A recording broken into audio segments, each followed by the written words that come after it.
जय हिंद। कैसे हैं आप सब? आशा करूंगा आप लोग बहुत अच्छे होंगे और अपने अपने तैयारी में मस्त होंगे। पिछले वीडियो में हम लोग क्या किए थे, उदाहरण में त्रिज्यखंड बताए थे, जो वृत्त का 2 डायमेंशन का जो एक सीरीज चल रहा है क्षेत्रमिति का, जिसमें हम लोग पहला टॉपिक चुने हैं 2 डायमेंशन। 2 डायमेंशन मतलब द्विविमीय। उसका पहला हम लोग क्या वृत्त अर्धवृत्त के बारे में पढ़ चुके हैं।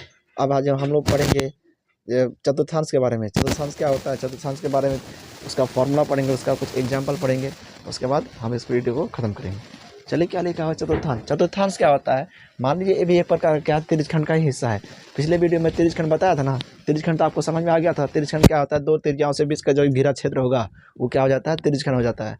सेम उसी तरह चतुर्थांश भी होता है। देखिए, त्रिज्यखंड में क्या होता है? त्रिज्यखंड में उसका कोण का कोई मान स्थिर नहीं होता था। कोण कितना डिग्री भी हो सकता है, कुछ भी डिग्री हो सकता है, 1 डिग्री से लेकर 89 डिग्री तक, फिर 90 प्लस डिग्री हो सकता है। लेकिन अगर कहा जाए अब कोई वृत्त है, वृत्त को क्या किया 4 हिस्सा में बांट दे। आपको तो पता है ना, टोटल वृत्त में कितना डिग्री का कोण बनता है?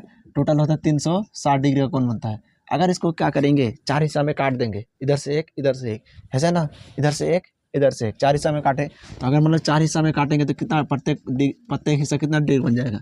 90 डिग्री का कोण बन जाएगा। तो 90 डिग्री का जब कोण बन जाएगा तो 4 हिस्सा में बांटे, इसलिए क्या बोलेंगे उसको? चतुर्थांश बोलेंगे। ठीक है, तो हम लोग आपको पता है सेम फार्मूला वही होता है। ये भी एक प्रकार का त्रिज्यखंड का हिस्सा होता है, त्रिज्यखंड वाला ही फार्मूला लगता है।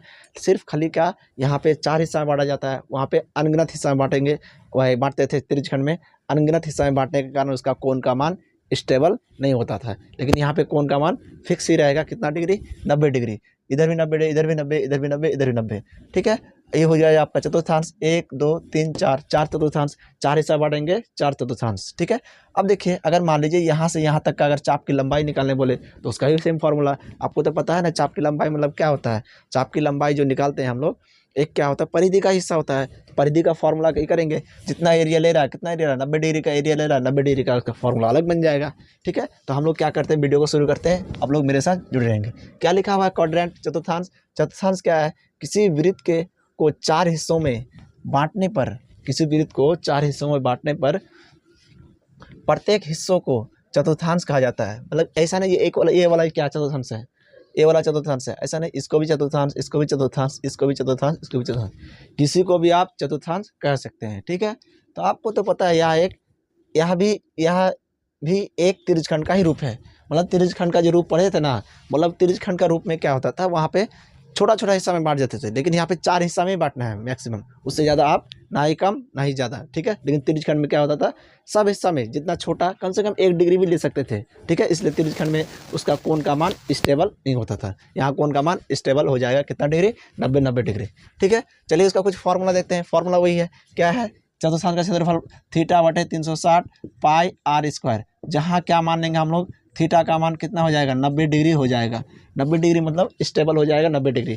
आप चाहे तो ये वाला फॉर्मूला लगा सकते हैं। जब ये वाला फॉर्मूला लगाइएगा तो थीटा का मान आपको तो बोला नहीं का क्वेश्चन में बोलेगा नहीं, आपको समझ जाना है क्या, थीटा का मान 90 ही लेना है। ठीक है, अगर हम लोग क्या करें, ये 90 को यहाँ फिक्स कर लेते हैं, 90 बटे क्या 360 कर देते हैं, पाई r स्क्वायर। ठीक है, 0 0 कटेगा, 9 चौके 36 बराबर 1/4 पाई r स्क्वायर। यही फॉर्मूला आप क्या इसका इस्तेमाल कर सकते हैं। ठीक है, ये वाला इस्तेमाल करें तो यहाँ पर कोण का कोई मतलब नहीं है। लेकिन अगर ये वाला इस्तेमाल करें, कोण का मान कितना हो जाएगा? 90 डिग्री आपको फिक्स करके बैठा देना होगा, ताकि आप हिसाब में कोई कन्फ्यूजन ना रहे। ठीक है, चलिए, अगर चाप की लंबाई निकालते हैं, चाप की लंबाई होता है क्या? वृत्त का परिधि का हिस्सा होता है। तो जितना एरिया ले रहा है, अगर मान लो इतना ले रहा है, 90 डिग्री का एरिया ले रहा है, तो वही हम लोग लगेंगे ना, थीटा बटे क्या होता है, थीटा बटे 360, और परिधि किसका? वृत्त का परिधि, फॉर्मूला क्या है? 2 पाई r होता है। ठीक है, जहाँ क्या हो जाएगा, थीटा बराबर 90 डिग्री। अगर 90 डिग्री यहाँ पे हम लोग बैठाते हैं तो क्या निकल कर आता है? 90 बटे कितना? 360 गुना 2 गुना पाई r, यही ना हो गया।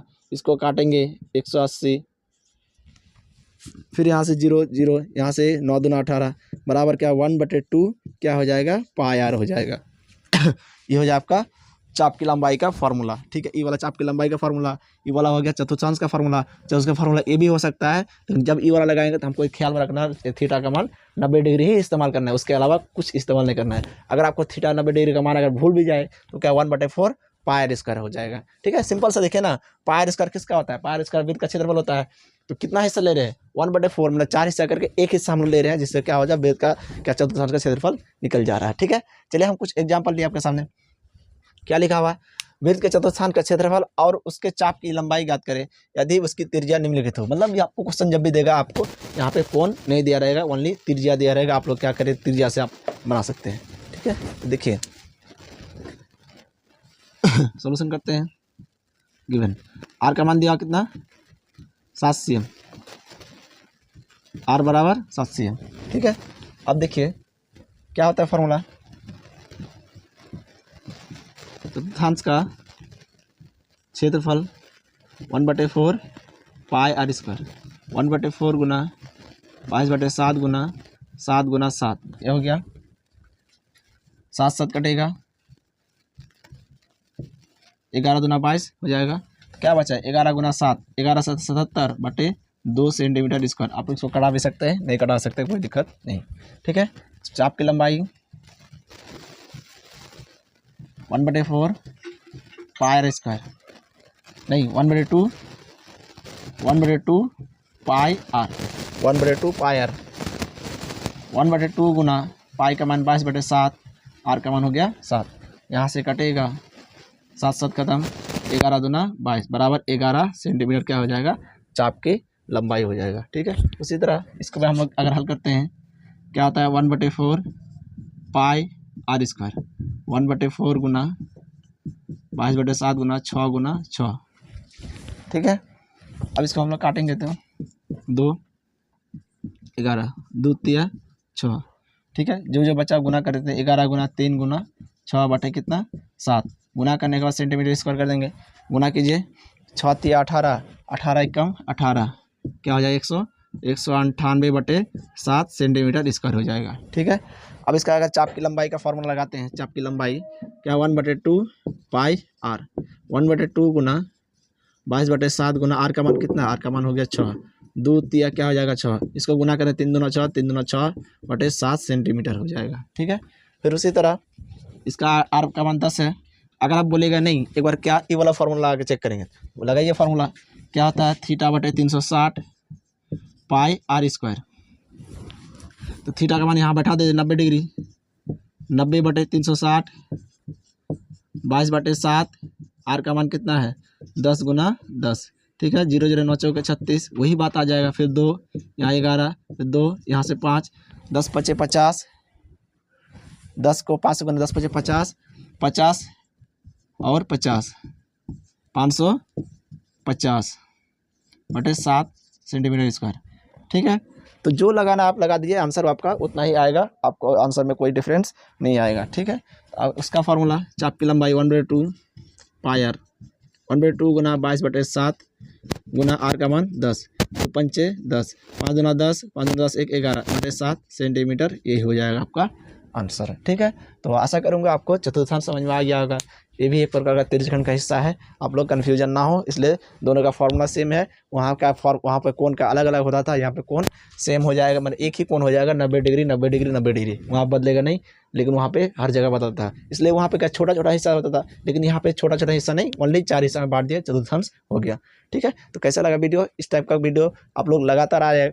अगले वीडियो हम लोग क्या करेंगे, वृत्तखंड को पढ़ेंगे, वृत्तखंड, लघु वृत्तखंड, दीर्घ वृत्तखंड को पढ़ेंगे। उसके बाद मेरा वृत्त का सारा कंसेप्ट खत्म हो जाएगा। फिर हम लोग क्या करेंगे, त्रिभुज में घुसेंगे, चतुर्भुज में घुसेंगे। फिर क्या करेंगे, जब ये सारा खत्म हो जाएगा, तब हम लोग क्या करेंगे, जो आपका होता है 3 डायमेंशन, त्रिविमीय आकृतियाँ, जिसमें क्या घन घनाभ, गोला, अर्धगोला, शंकु, इस टाइप का जो आपका फिगर है, उसका सारा कंसेप्ट को समझने के बाद आपका किताब वाला चीज़ को मैं सारे किताबों को, सारे के हिसाबों को मैं एक एक करके बताने का प्रयास करूंगा, ताकि आप एग्जाम में अच्छा परफॉर्मेंस कर सकेंगे। धन्यवाद, जय हिंद।